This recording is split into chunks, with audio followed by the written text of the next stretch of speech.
Fala, coração! Estamos aqui no canal Escolha Educação para uma aula de revisão pensando na segunda fase FUVEST. Então, esperando, lógico, que você esteja nesta fase, vamos aqui comentar um pouquinho a prova do ano anterior. Lembrando, coração, vale muito a pena entrar no site, né, Acervo FUVEST. Eles têm todas as provas ali à sua disposição, tá bom? Lógico, o melhor caminho para você se preparar para essa prova é observar o que foi cobrado nas outras provas anteriores. Belezinha?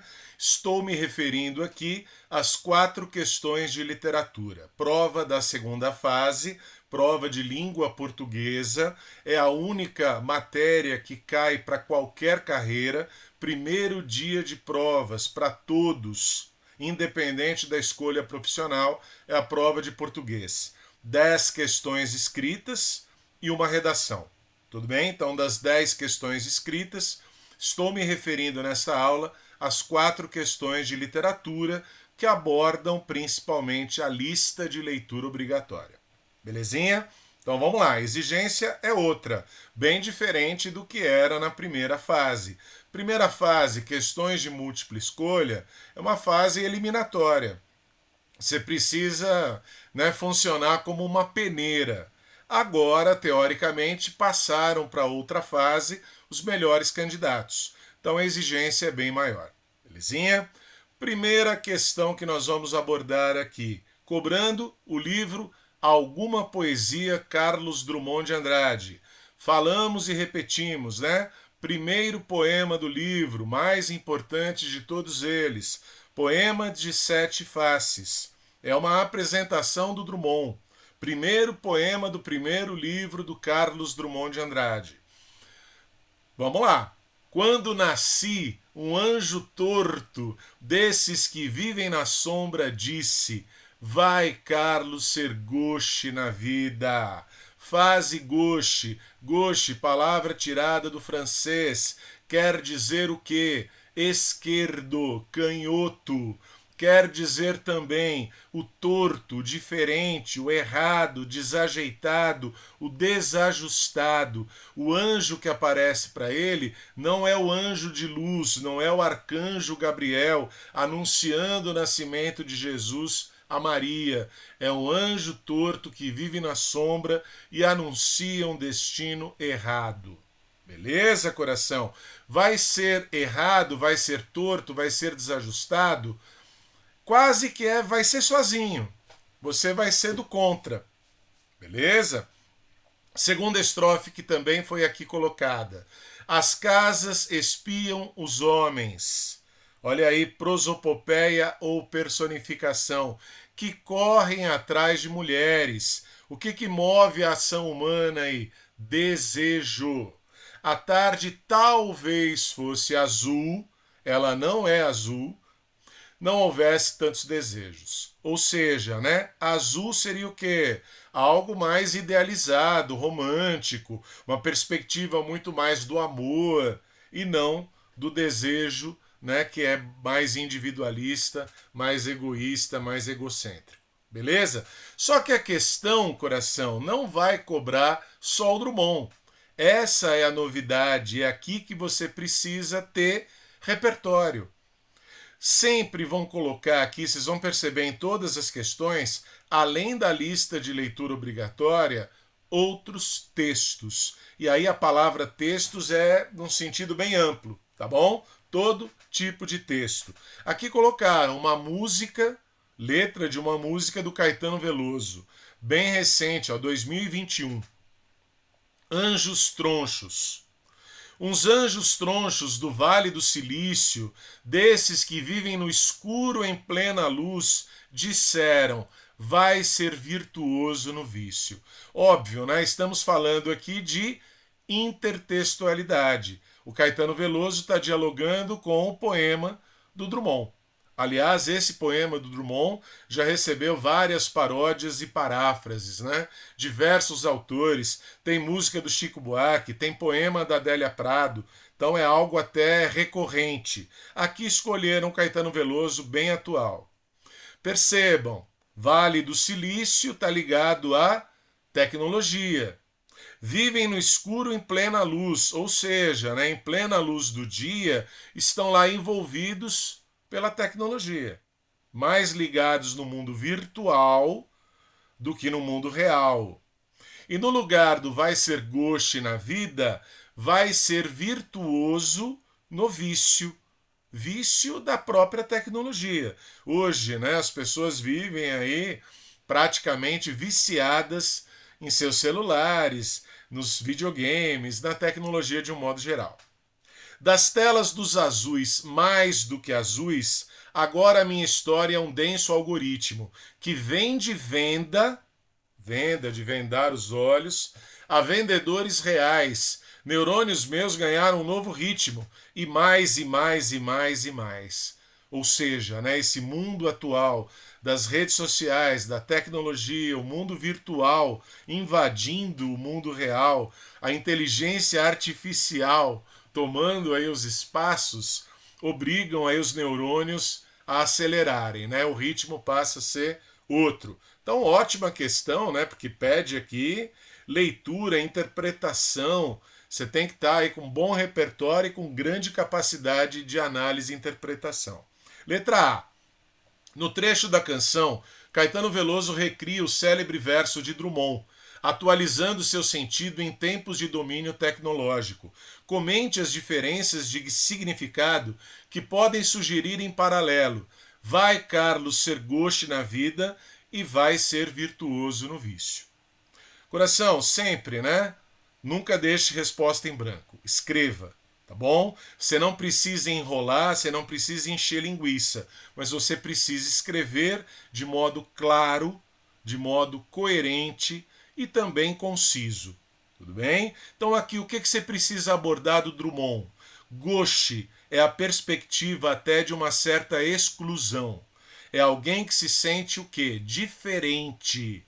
É alguém que não vai seguir a boiada. Eu não vou seguir aquilo que estão pedindo para eu seguir. Eu sou do contra. Eu sou gauche, eu sou do contra, eu sou diferente.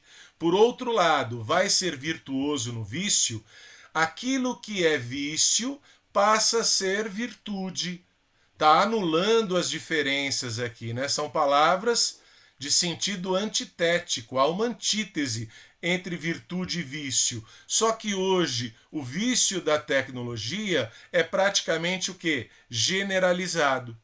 Então até para você fazer parte, né, da boiada, você tem que estar inserido aí, não é, nesse meio tecnológico. Então vai ser virtuoso no vício é exatamente o oposto do ser gauche. O ser gauche é ser diferente, é caminhar por um caminho único. Ser virtuoso no vício da tecnologia é estar junto com a maioria, é seguir o mesmo caminho da maioria. Então, óbvio, é uma resposta dissertativa. Depois eu vou colocar para você aqui um link. A própria FUVEST coloca respostas esperadas para essas questões. Isso é novidade dessa prova do ano passado. E aí é óbvio, vai lá, procura, busca. É importante. Beleza? Letra B. A cor azul aparece referida nas duas composições. Analise o efeito simbólico que o azul adquire em cada uma delas. Então lembrem lá Drummond. As casas espiam os homens que correm atrás de mulheres. A tarde talvez fosse azul. Esse azul indicando o quê?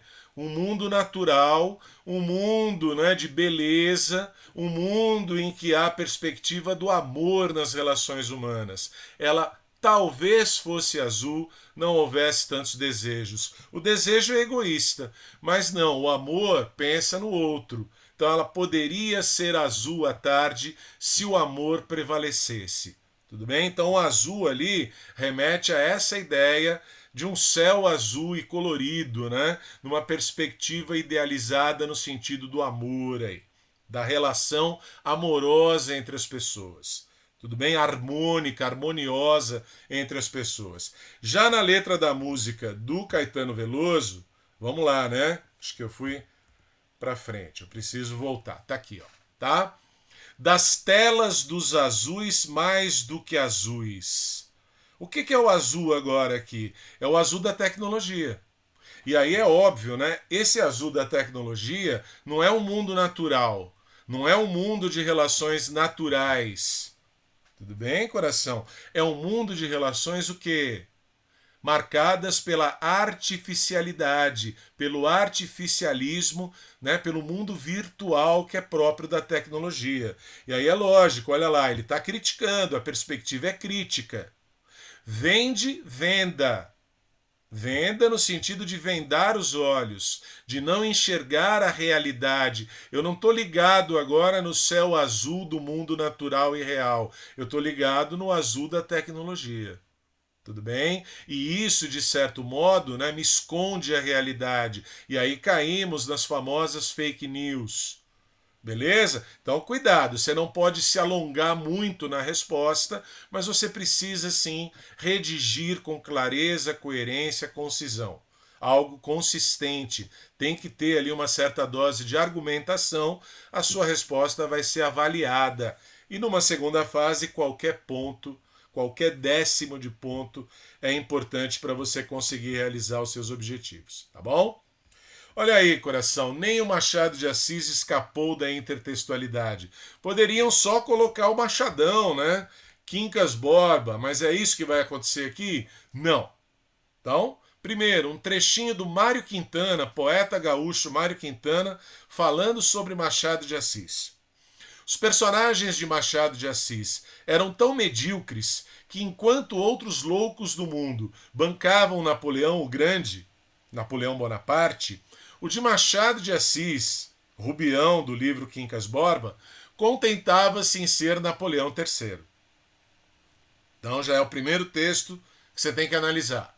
A loucura do Rubião faz com que ele acredite ser Napoleão III, Luiz Napoleão, e não Napoleão Bonaparte. Aí vem um texto do Karl Marx. Hegel observa em uma de suas obras que todos os fatos e personagens de grande importância na história do mundo ocorrem, por assim dizer, duas vezes, e esqueceu-se de acrescentar a primeira vez como tragédia, a segunda como farsa. Os homens fazem sua própria história, mas não a fazem como querem, não a fazem sob circunstâncias de sua escolha, e sim sob aquelas com que se defrontam diretamente, legadas e transmitidas pelo passado. A tradição de todas as gerações mortas oprime como um pesadelo o cérebro dos vivos. E aí vem as questões. Você tem que analisar, né, o comentário do Mário Quintana a respeito do Machado de Assis e agora o texto aí do Karl Marx. Percebendo que não temos trecho do próprio livro Quincas Borba, embora a questão seja sobre o livro, tá bom? Letra A. A mediocridade, meio. Lembra, medíocre é o que está no meio. É aquela vida, né, normal, simples. Não é nem um extremo nem o outro, está no meio. Caracteriza em geral o sujeito médio, incapaz de se sobrepor às circunstâncias com que se defronta diretamente. Nesse sentido, Rubião é uma personagem medíocre, afirmou. Não é uma pergunta, é uma afirmação. Comente. Aí você vai ter que escrever, usando a obra Quincas Borba, por que o Rubião é uma personagem medíocre. Coração, quem era esse Rubião a princípio? Professor na cidade de Barbacena, Minas Gerais. Recebe a herança do Quincas Borba. Fica rico, milionário. Poderia ter permanecido em Barbacena, mas não. Prefere curtir a vida, indo viver na capital do país, vai para o Rio de Janeiro, se instala numa mansão no bairro de Botafogo. Agora, coração, lembre lá da aula sobre o Quincas Borba. Rubião saiu de Barbacena, mas Barbacena não saiu de Rubião. Ele permanece o mesmo matuto, o mesmo caipira, aquela mesma figura simplória. Ele está preparado para viver na capital do país? Ele está preparado para viver no Rio de Janeiro? Não, coração, ele é o ingênuo, ele é o inocente, ele vai ser uma vítima, né, de todas aquelas aves de rapina que se aproximam dele para, lógico, levar vantagem. Começando pelo casal Cristiano e Sofia Palha. Então, né, o nosso Rubião, ele se iludiu, ele teve a ilusão de ser o vencedor, ao vencedor as batatas, mas não, as batatas caíram do céu. Ele recebeu, né, essas batatas por meio de uma herança. E aí ele não estava preparado para viver o jogo das aparências. Para você viver numa cidade grande, numa metrópole como o Rio de Janeiro, a capital do país naquele período, no meio de pessoas astuciosas, entenda astúcia aqui também, né, como falta de ética, como malandragem, entenderam, né? Ele não vai conseguir realmente ser o vencedor. E aí a trajetória dele vai mostrar o quê? Né? Vai praticamente personificar aquela teoria, aquela filosofia do humanitismo. Os vencedores ao final do livro são Cristiano e Sofia Palha, não por mérito, mas por malandragem, por astúcia. Eles roubaram, eles rapinaram todo o patrimônio do pobre coitado do Rubião, que enlouqueceu acreditando ser um mero Luís Napoleão, um Napoleão III. Tudo bem? Letra B. Ao comparar os impérios de tio e sobrinho, Napoleão I e Napoleão III na França, Marx considera que os dois golpes representam ou representaram, respectivamente, uma tragédia e uma farsa. Porque se pode dizer que a loucura do vencido Rubião, vivida na história brasileira, possui aspectos sérios e risíveis? Justifique. E aí, coração, você não precisa enveredar pela história, você não precisa escrever sobre Napoleão Bonaparte e Napoleão III, tudo bem? É uma prova de português, é uma prova que está cobrando a leitura, né, das obras aí da lista de leitura obrigatória. Então, coração, você pode se restringir ao livro. No livro, como é que vai terminar a história? No famoso diálogo com o leitor, aquilo que é característico do Machado de Assis. Se você, leitor, quiser chorar pela trajetória do Rubião, fique à vontade. Mas se você também quiser rir, não vai mudar nada. A indiferença da constelação do Cruzeiro do Sul será a mesma. Então, um aspecto sério da tragédia de alguém, né, que é completamente ali dilapidado, roubado, que é jogado às traças. O final tem uma cena até, né, patética, ele voltando para Barbacena miserável, mendigo e louco, acompanhado única e exclusivamente pelo cachorro Quincas Borba. Então ali você, como leitor, pode ter pena, piedade. Então a seriedade, a tragédia está nisso. Você pode entender pelo, né, viés aí da pena, da piedade, da compaixão. Você se coloca no lugar dele, de alguém que foi enganado, que foi iludido, que foi roubado. Mas por outro lado, você também pode, se assim o desejar, rir, né, da trajetória dele. Ele teve tudo nas mãos. Ele recebeu uma herança. Ele foi se iludir por uma mulher casada. Sofia Palha era, desde o princípio, desde quando eles se conheceram no trem, na estação de Vassouras, ele já sabia que era uma mulher casada. Então você pode rir da loucura, né, desse Rubião.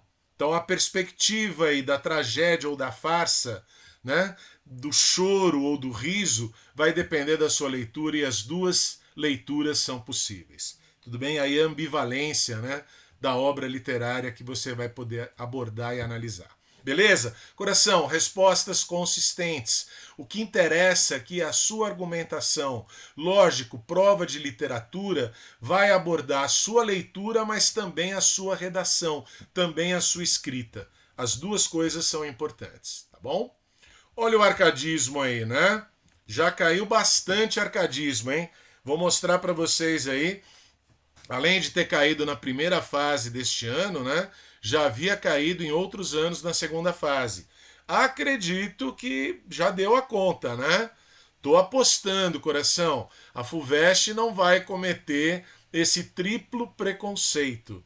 Primeira fase, abordaram 8 dos 9 livros da lista. Só não cobraram Água Funda da Ruth Guimarães. Aquela escritora que se declarava, né? Mulher, preta e caipira.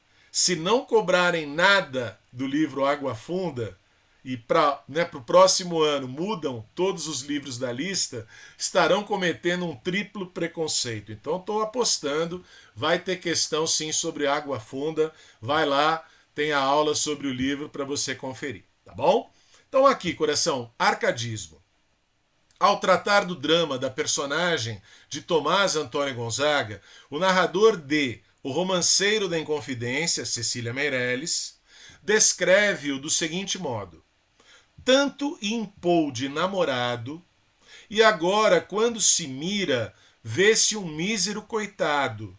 Lembrem a trajetória, né? O Tomás Antônio Gonzaga escreveu o livro Marília de Dirceu. Ele, Tomás Antônio Gonzaga, juiz, desembargador, homem das letras e das leis. Como poeta Árcade, ele se fazia passar por um pastor de gado. Ele é o pastor Dirceu, vivendo em contato com a natureza. E o pastor Dirceu tem a sua amada Marília, a pastora Marília. Tudo isso idealizado, naquele ideal Árcade do fugere urbem, fugir das cidades e idealizar a vida no campo, é o chamado bucolismo. Tudo bem? Agora lembrem, esse Tomás Antônio Gonzaga participou da Inconfidência Mineira. Foi preso e depois foi exilado, passando o fim da vida dele em Moçambique. Beleza? Então olha lá. Como lá diz numa lira: se nas águas se mirasse, veria ralo o cabelo. Tá parecido com o meu aí. Por quê? Velho, né, coração? O tempo passou. Quando ele começa a namorar a Maria Joaquina Dorotéia de Seixas, ela é uma ninfeta, uma adolescente, e ele já é quase ali um cinquentão. Tudo bem? Então ele é o velho aqui, né? Ela está mostrando esse lado biográfico do Tomás Antônio Gonzaga. Um par de esporas somente e murche pálida a face. Ele vai perdendo tudo, né? Devido à participação dele aí na Inconfidência Mineira. Falta-lhe aquele desvelo de sua pastora terna. Deveria socorrê-lo, a quem dará glória eterna. Ai, que ricos libertinos! Tudo era Inglaterra e França. Por que, coração? Está falando de iluminismo.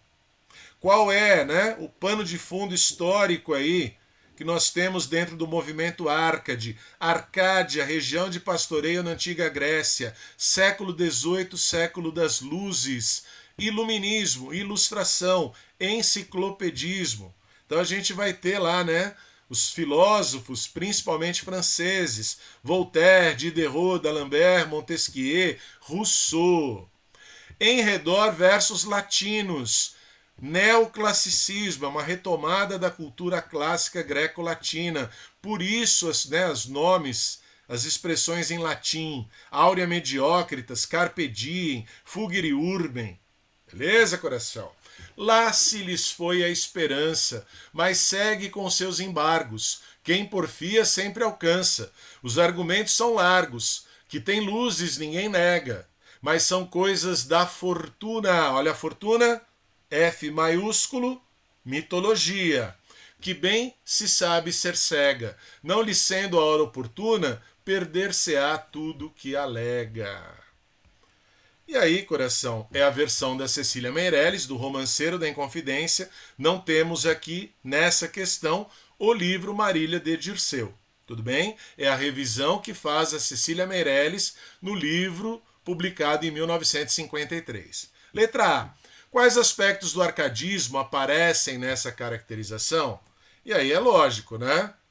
Pastora, você está vendo ali. Pastoralismo. Tudo bem? Então você vai ter sim lira, palavra lira que é importante. Os poemas do livro Marília de Dirceu são liras, tá? Mirar-se nas águas, ambiente bucólico, você pode sim falar de bucolismo, principalmente a palavra pastora, o pastoralismo é aquele fingimento poético, né? Eles se fazem passar por pastores de gado, como se vivessem no campo. Tudo bem? Também a alusão aqui ao iluminismo, aos filósofos franceses e ingleses do iluminismo, tudo bem? E a ligação com a mitologia clássica. Então, tem muita coisa aqui para você abordar nessa letra A. Lembre, cuidado, é importante você mostrar conhecimento, mas não vai se alongar tanto, até porque você tem letra A e letra B. Em que medida o poema de Cecília Meirelles contradiz esses aspectos? Aqui, coração, na minha perspectiva, tá? Principalmente quando ela fala do aspecto biográfico dele. Tudo bem? Se nas águas se mirasse, veria ralo o cabelo.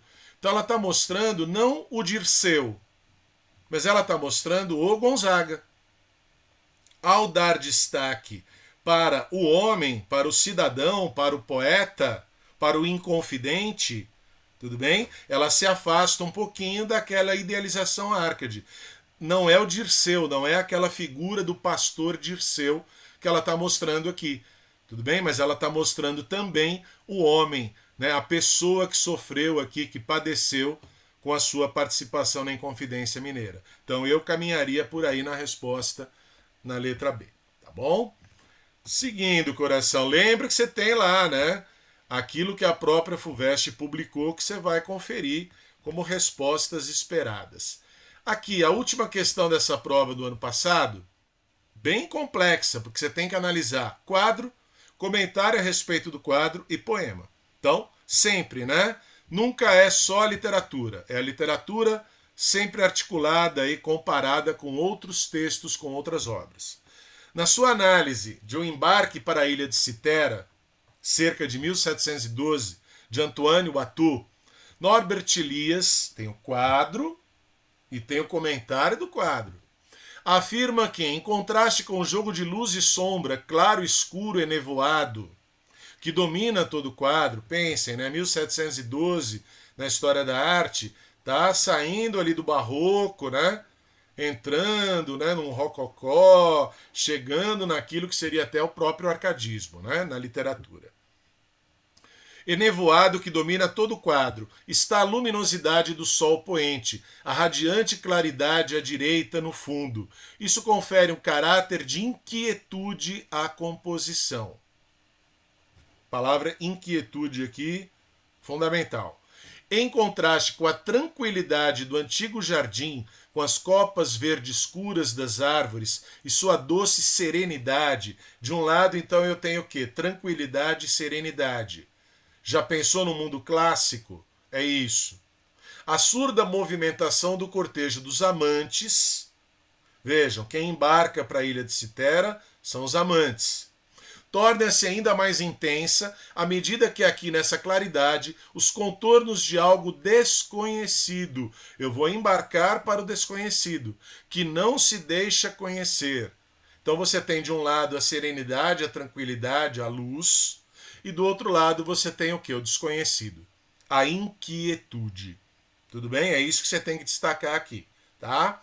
Perfis de construções que, precisamente por reluzirem como sombras, luz, sombra, através da névoa clara e radiosa, provocam um ligeiro arrepio como sinal de perigo.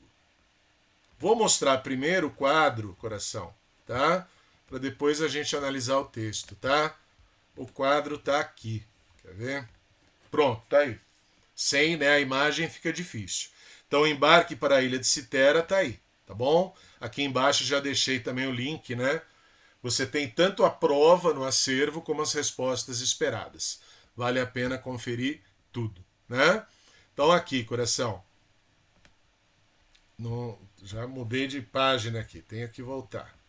Eita. Tá aqui. Pronto, voltei para onde eu precisava estar. A lira 10, ainda daquela questão. Vejam que questão complexa. Lira 10. Marília de Dirceu. Se existe um peito que isento viva da chama ativa que acende amor. Vejam que a palavra amor está com A maiúsculo. Está remetendo, portanto, à mitologia. Eros ou Cupido. Beleza? Não habite neste montado. Fuja apressado do vil traidor. Corra, que o ímpio aqui se esconde. Não sei aonde, mas sei que o vi. Traz novas setas. Quem é que tem as setas? Cupido, Eros. Arco robusto, tremi de susto em vão, fugi. Tô com medo, né? Das consequências do amor. Aquilo que Eros traz é muito bom, mas também é dolorido. Amar não é tão fácil assim, coração. Jamais se cobrem seus membros belos e os seus cabelos que lindos são. Vendados olhos, o amor é cego. Que tudo alcançam e jamais lançam a seta em vão. Então vamos lá, que é muita coisa aqui, né? Letra A. Quais são as semelhanças entre a tela de Watteau e a Lira 10 de Tomás Antônio Gonzaga? Veja, não está nem falando do texto, está falando da tela. Tudo bem? Então a tela você tem aqui, tá? Você está analisando a tela falando sobre amor. Certo, coração? Amor, volta, amor. Volta, amor, aí. Tá? E a Lira 10. Tá falando o quê, coração? Da relação amorosa. Vejam que consegue sair daquele estereótipo Árcade. Dentro do estereótipo Árcade, aí você vai lembrar da primeira parte do livro Marília de Dirceu, tudo é muito calmo, muito sereno e muito tranquilo. Por isso o texto explicando a tela. Não só a tela, não só a obra de arte, mas você tem o texto comentando a tela. Então lembre disso. Dentro do arcadismo, na primeira parte do livro Marília de Dirceu, você tem aquele amor calmo, sereno e tranquilo. Os dois, né, Dirceu e Marília, figuras idealizadas, vivem em contato com a natureza e estão lá carpe diem, curtindo o dia, curtindo a vida, aproveitando a vida. Tudo muito idealizado. Só que não para por aí. O livro vai ter uma segunda parte. E dentro dessa segunda parte muda tudo. Quando ele é afastado da bela Marília, a perspectiva é a da saudade, é a do sofrimento, é a da solidão. O amor, o Cupido, Eros, que aparece aí no poema, que você tem que analisar, ele traz sim muita felicidade e prazer, mas ele também traz o quê? O desconhecido. Tudo bem? Então aí você vai ter o lado sombra, né? O lado névoa. Lembraram lá do texto? Então o amor ele traz, né, algo contraditório. Você pode até lembrar do Camões, o amor é fogo que arde sem se ver. Então, bela questão, mas bota trabalho nisso, né? Você tem que analisar poemas, você tem que analisar o quadro, o texto sobre o quadro. Não é fácil, né? B. De que forma é descrito o personagem do poema? É o Cupido. O Cupido, olhos vendados, o amor é cego, ele sai aí disparando suas setas. Nunca lança uma seta em vão. Essa seta vai trazer amor ao seu coração, mas lógico, machuca, né? Dói. Você vai ser aí espetado pelas setas do Cupido. Então ele é uma figura ambígua também. Então, parte daquela figura mitológica idealizada, mas vai além disso, porque traz essa perspectiva ambígua e contraditória, as contradições do amor que traz sempre, né, prazer e dor. Tá bom, coração? Poderíamos parar aqui, que era a prova do ano passado, mas aí eu aproveitei aqui, ó, fui buscar provas de anos anteriores, cobrando esses mesmos livros. Beleza? Então aqui, ó, de novo, por isso que eu acho que já deu a conta, né? Romanceiro da Inconfidência, Cecília Meirelles. Olha lá, romance, né? 59, não, 59, Reflexão dos Justos. Ambição gera injustiça. Injustiça é covardia. Dos heróis martirizados, nunca se esquece a agonia. Por horror ao sofrimento, ao valor se renuncia. E à sombra de exemplos graves, nascem gerações opressas. Quem se mata em sonho, esforço, mistérios, vigílias, pressas. Quem confia nos amigos, quem acredita em promessas? Que tempos medonhos chegam depois de tão dura prova? Quem vai saber no futuro o que se aprova ou reprova? De que alma é que vai ser feita essa humanidade nova? Lindo, né? Brilhante aí, texto da Cecília Meirelles a partir dos acontecimentos. Então, muito boa questão, olha lá. Letra A. Como se articula a sequência ambição, injustiça e covardia formada no poema com o episódio fatal de Tiradentes? Coração, o livro vai abordar a história do Brasil. Ambição de quem? De quem estava lá, lógico, vivendo, né, a mineração. Primeira parte do livro vai contar a história da Chica da Silva, aqueles que estavam envolvidos com a extração de diamantes, né, minérios, ouro. Então, lógico, a ambição está por todos os lados. Mas o foco principal aqui é a ambição da coroa portuguesa. Lembraram dos pesados impostos, da derrama? Então, a coroa portuguesa cobrando cada vez mais impostos. Então, aqueles que estão ganhando dinheiro com a mineração não aguentam mais esses pesados impostos e querem a independência de Minas Gerais. A luta é pela independência de Minas Gerais.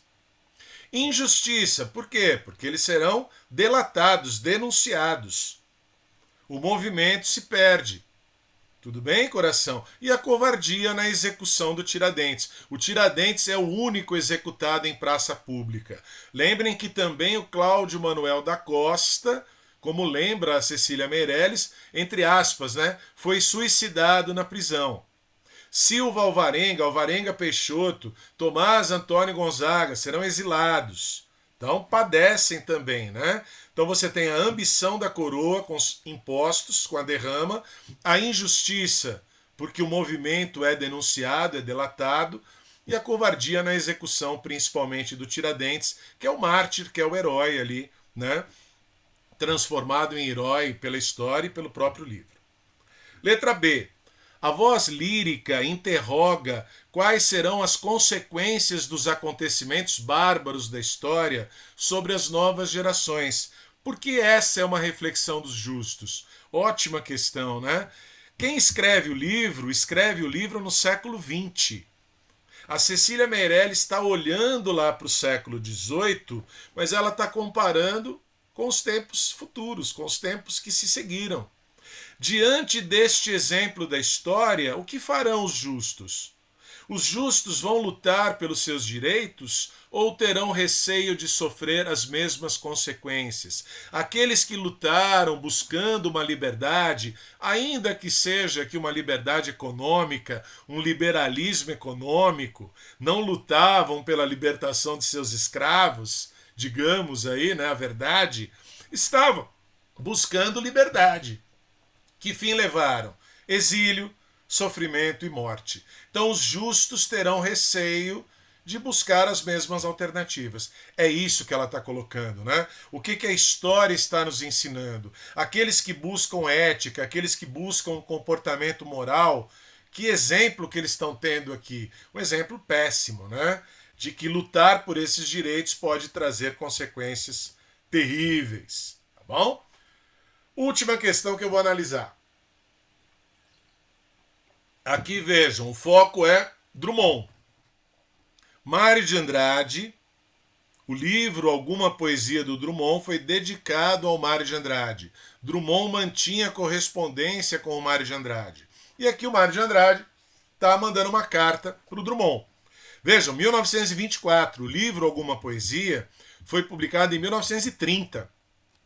Ainda levou bastante tempo. No Minha Terra Tem Palmeiras, esse era o título inicial, que depois foi transformado em Alguma Poesia. Nome admirabilíssimo, que eu invejo. Há poemas excelentes e muita coisa boa. Mas como você ainda está muito inteligente de cabeça para cair no lirismo, ou seja, Drummond é irônico, Drummond é crítico, Drummond é gauche. Tudo bem? Então ele não cai, né, naquele lirismo sentimental.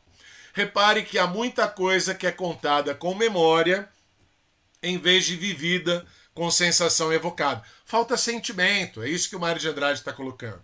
Disso, um tal ou qual elemento prosaico que diminui a variedade do verso livre, porque o confunde com a prosa. Todos nós temos isso. Todos nós, modernistas de 22. Tudo bem? O verso livre, né, quase cai na prosa, né? Deixa de ser poesia, é isso que ele está alertando aí. Em seguida, o vestibular trouxe a própria Canção do Exílio, do Gonçalves Dias, famoso texto, todo mundo conhece, né? Minha terra tem palmeiras onde canta o sabiá, as aves que aqui gorjeiam não gorjeiam como lá. Não permita, Deus, que eu morra sem que eu volte para lá, sem que desfrute os primores que não encontro por cá, sem que ainda viste as palmeiras onde canta o sabiá. Nacionalismo ufanista da geração de 22. E aí o Drummond, finalmente o poema do Drummond, Europa, França e Bahia. Meus olhos brasileiros sonhando exotismos. Paris, a Torre Eiffel, alastrada de antenas como um caranguejo. Os cais bolorentos de livros judeus e a água suja do Sena escorrendo sabedoria. Vejam, o próprio poema é exemplo disso, né? O verso livre que parece correr para a prosa. Parece que você está lendo uma crônica, não um poema. Meus olhos brasileiros se enjoam da Europa. Chega! Meus olhos brasileiros se fecham saudosos. Minha boca procura a canção do exílio. Como era mesmo a canção do exílio? Eu, tão esquecido de minha terra. Ai, terra que tem palmeiras onde canta o sabiá. Coração, o Drummond vai conseguir cair aí nesse sentimentalismo, nesse nacionalismo? Acho que não. Mas vamos ver as perguntas. Letra A. Embora tivesse grande respeito pelas ideias de Mário de Andrade, Drummond não aderiu sem reservas ao nacionalismo literário do amigo. Lembrem que o Mário de Andrade escreve Macunaíma, o herói sem nenhum caráter, lendas do folclore brasileiro, além dos poemas do Mário de Andrade, que tem essa perspectiva, né? A Pauliceia desvairada, a lira paulistana, o amor dele à cidade de São Paulo, mas ele amplia, né, em relação ao Brasil como um todo, valorizando a cultura popular brasileira. O Drummond consegue fazer isso? Não, coração. Isso pode explicar a troca do título do livro Minha Terra Tem Palmeiras por alguma poesia? Comente sua resposta. Drummond vai se aproximar não do Mário de Andrade. Vai se aproximar do Mário de Andrade na forma, no verso livre, na liberdade estética. Mas na perspectiva de vida, ele é muito mais Machado de Assis. Então ele é o irônico, ele é o debochado, ele é o gauche. Tudo bem, coração? Então o gauche consegue se encontrar no nacionalismo, buscando o Brasil como sua referência? Não. O gauche vai se encontrar percorrendo Europa e França? Também não.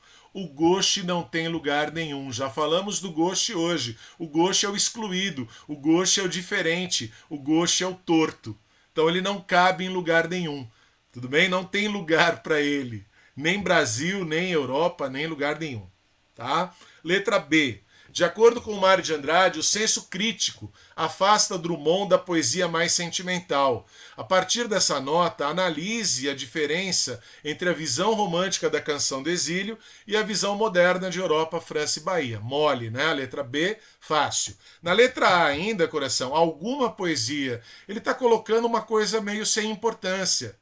O Machado de Assis fazia isso. Você vai ver as coletâneas de contos dele, papéis avulsos, histórias sem data, várias histórias, como se fosse qualquer coisa, alguma poesia.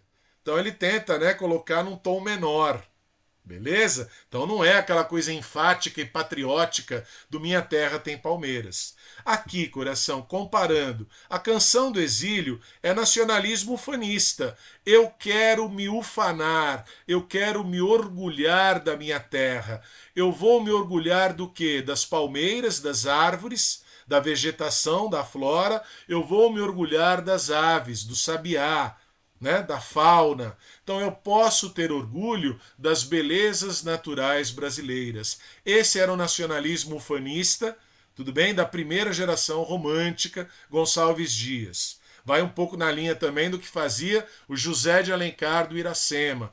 Precisava criar, pós-independência do Brasil de 1822, né, precisava encontrar o quê? Uma perspectiva boa, orgulho de ser brasileiro. Eu preciso criar o sentimento patriótico. Não existia país e nação. Então, o Gonçalves Dias tem esse mérito. Ele está criando um espírito nacionalista e patriótico. Já o modernismo, 1922, 100 anos depois. A Semana de Arte Moderna ocorre 100 anos depois da independência. O que é o Brasil 100 anos depois? É outra perspectiva. É a perspectiva da cultura. Mas o Drummond não embarca nem nessa. O Drummond não consegue se encontrar nem no nacionalismo ufanista do Gonçalves Dias e da Canção do Exílio, nem no nacionalismo do Mário de Andrade. Por quê? Porque ele é o gauche. Porque aí é o gauche que olha de longe, critica, condena, tira o sarro, mas não se envolve, não participa, ele não consegue fazer parte. Belezinha, coração? Então espero, de algum modo, aí ter contribuído. Dica, repito mais uma vez, corre lá no site Acervo Fuvest, tem as respostas esperadas. É importante você fazer esse percurso aí para se preparar da melhor forma possível para a segunda fase, tá bom? Desejo todo o sucesso do mundo aí para vocês e aproveito para fazer aquela propaganda de sempre. Compartilhe, curta, comente, faça perguntas. Estamos aqui para responder, coração. E, por favor, se inscrevendo no canal Escolha Educação. Estamos chegando ali nos 900 inscritos. Queremos chegar dos 1000, coração. Ajude o Escolha Educação. Aquele abraço. Valeu, fui.